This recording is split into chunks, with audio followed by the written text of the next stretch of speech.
ဒီကျွန်တော်ဒီတယောက်တည်းပြိုင်ခဲ့တဲ့သချင်းတွေကနေပြီးတော့ကျွန်တော်ရွေးရမှာလေဒီရမှာဆိုတော့အဲ့ထက်ဆိုရင်တော့အကြိုက်ဆုံးချင်းရှိရပေါ့အဲ့ဒါတော့ညှို့တော့ပင်နဲ့ဆွဲငင်တော့လာမယ်ဒီချင်းကိုရွေးမယ်ပေါ့ဒီချင်းအရန်ကြိုက်တယ်ကျွန်တော်ပုံစံနဲ့ကျွန်တော်ကတော့ဘယ်လိုပုံစံနဲ့ပြန်ဆိုမယ်ပေါ့နော်အဲ့လိုဆိုတော့ဂျန်နီဗီဆိုတာလည်းကျွန်တော်ရမ်းကြိုက်တယ်အဲ့တော့ဘယ်လိုဖြစ်ကျွန်တော်ဒီချင်းကိုရွေးပြခဲ့တယ်ဟုတ်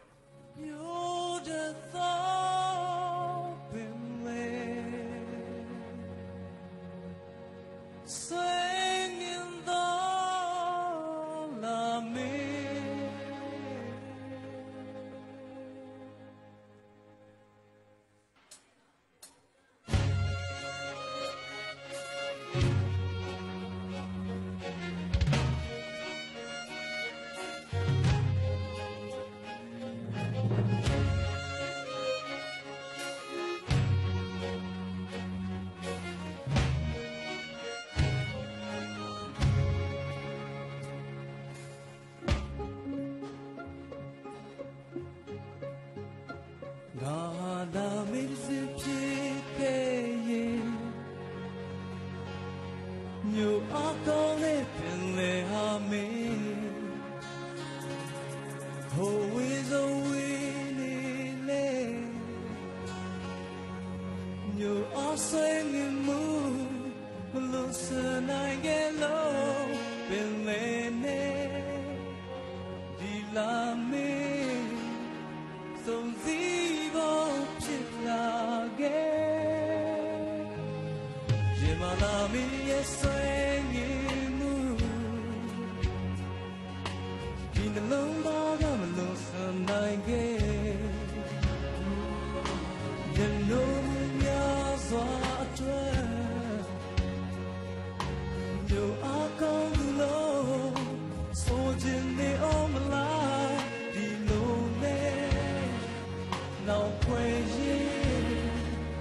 ဒီဆိုသွားခဲ့တယ်ညီလေးအောင်ထက်ရဲ့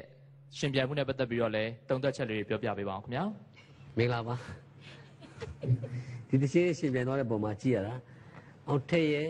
အမှုပညာခွန်အားတွေကိုဘယ်နေရာလေးမှာတွေ့ရတယ်ဆိုတော့ခံစားမှုကိုယုံကြည်မှုအမှုပညာဆန်တဲ့ကိစ္စရပ်များအတွက်ရက်လက်ကောင်းတွေအများကြီးရခဲ့ပါတယ်အကောင်းဆုံးအချက်ကတော့ကျွန်တော်ရဲ့အကြိုက်ဆုံးချက်ကဒုတိယ second verse မှာဆိုရတဲ့ဒါနောက် second verse ရဲ့ end note မှာတာရှိဆွဲပြီးတော့ညှို့ပြီးတော့ slide ကြသွားတယ်ဆိုတာအဲ့ဥစ္စာတက pro နဲ့အတူဆုံးပါပဲအမှန်မှအဲ့ကျင်းက30စက္ကန့်တော့ပဲရှိပါတယ်ဒါပေမဲ့တားလုတ်သွားတဲ့ဥစ္စာတားရဲ့ကြီးကျယ်မှုအဲ့မှာအများကြီးတွေ့လိုက်ရတယ်အဲ့အတန်ချင်းငြိမ်ချောင်းပြီးတိုက်ရမှုရှိဆွတ်ဆောက်မှုရှိခံစားချက်ရှိဒီနေရာတွေကပေးတဲ့နေရာပါဒီတစ်ချင်းတပုတ်လုံးဆိုတာရခန္ဓာပါကြိုက်ပါကျေးဇူးတင်ပါတယ်တားဒီတစ်ချင်းဆိုသွားတဲ့နေရာမှာဆိုသွားတဲ့စိတ်ထားလေးကိုဆရာသဘောကျပါတယ်ဘာလို့လဲဆိုတော့တခါတလေတချို့ကတချင်းအရန်အတတ်ပညာဆိုတတ်တယ်ဆိုလို့ရှိရင်လောဘကြီးတဲ့စိတ်လေးတွေနဲ့ဒီထွင်ဖန်တီးမှာဖြစ်တယ်လို့တခါလေတချင်းအကြောင်းအရာကိုတော့တွားပြီးတော့ထိခိုက်ကြတာမျိုးရှိတတ်တာပေါ့နော်အခုသားဒီတချင်းမှာဆိုသွားတာတကယ်အနေတော်မှာရှိပါတယ်ဆရာအဲ့စိတ်ထားလေးကိုသဘောကျတယ်ဒါလေးကိုသားလည်း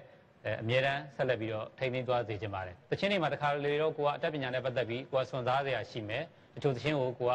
ပို့ပြီးတော့ဒီထွင်ဖန်တီးပြီးတော့ပို့ပြီးတော့ဆိုတာမျိုးလည်းရှိမယ်ပေါ့နော်တခါလေလည်းတချင်းကိုဒီတိုင်းပဲခံစားတတ်ဝင်မှုလေးပေါ်မှာသိပ်ပြီးတော့မလွန်မကျွံလေးစိတ်ထားလေးနဲ့ဆိုတာမျိုးလေးကိုလည်းဆရာသဘောကျပါတယ်အဲ့တော့ဒီတစ်ပုတ်ဆိုသွားတာအရန်ကောင်းတယ်လို့ပြောချင်ပါတယ်ကျေးဇူးတင်စကားတွေပဲပြောချင်တယ်ဒီချင်းကိုဒါအများကြီးတည်းရပါတော့ဒီချင်းလေးကိုဒါရွေးပြီးဆိုတယ်အဲ့ဒါကိုကျေးဇူးတင်တယ်နောက်ပြီးတော့ ugly band ကိုလည်းအရန်ကျေးဇူးတင်ပါတယ်ကျွန်တော်တို့ arrangement လုပ်သမျှကိုပြီးခံပြီးတော့လုပ်ပေးတယ်စိတ်စီနဲ့ဒါကိုပံ့ပိုးပေးတယ်နောက်တော့တရောအဖွဲ့ဖြစ်မနေဒါကျေးဇူးတင်ရမယ်ကိုညီကိုတွေဖြစ်ပါတယ်ဖြစ်တဲ့ပြင်ဒီ harmony အဖွဲ့ကလည်းပံ့ပိုးမှုတချင်းတစ်ပုတ်လုံးပို့ပြီးတော့ရုပ်လုံးပေါ်စေတဲ့လူတွေပဲဖြစ်ပါတယ်ရှိတဲ့ညီကိုမောင်တို့ကအားလုံးကျေးဇူးအများကြီးတင်ပါတယ်ဒီရှင်းနေနဲ့ကျွန်တော်ပြောချင်တဲ့ပုံလေးကတော့ကျွန်တော်ပင်လဲကန်းဆက်မှာနေပြီးတော့ထင်းထင်းသားနေတဲ့လက်မင်းတစ်စင်းကိုထိုင်ကြည့်နေရတယ်လို့ပါပဲလို့ပဲပြောချင်ပါ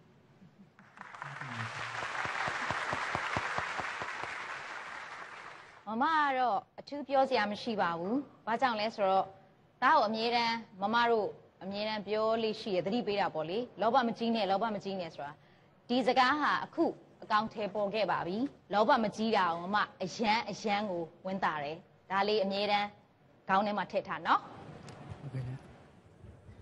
ဒီဆိုရှင်မြန်သွားခဲ့တယ်ညီလေးအောင်ထက်ကိုမဲပေးခြင်းနဲ့ဆိုရင်တော့ 1TP001 လို့မဲပေးလို့ရပါခင်ဗျာဆက်လက်ပြီးတော့ဒီဆိုရှင်ပြိုင်မဲ့ညီမလေး channel video ဖိတ်ခေါ်ချင်ပါတယ်